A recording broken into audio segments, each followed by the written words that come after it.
Video చూస్తున్నారు కానీ కొంచెం లైక్ చేయొచ్చు కదా ప్లీజ్.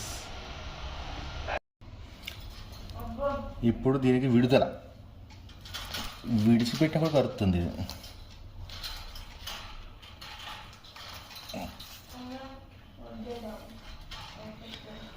బిడ్డకి విడుదల. దా బయటికి రా. ఎందుకు ఊరికి గేట్ వేసేస్తున్నావు? గేట్ది లోపకెళ్ళు. వెళ్ళవా? వెళ్ళు లోపకెళ్ళు.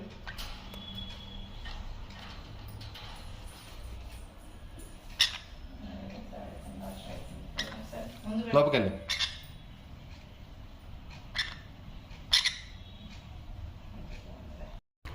మా లైకగాడు పొద్దునుంచి డల్గా పడుకున్నాడు. Thank you very much. ఇంకా ముందు లైకా వీడియోస్ కూడా వస్తాయి.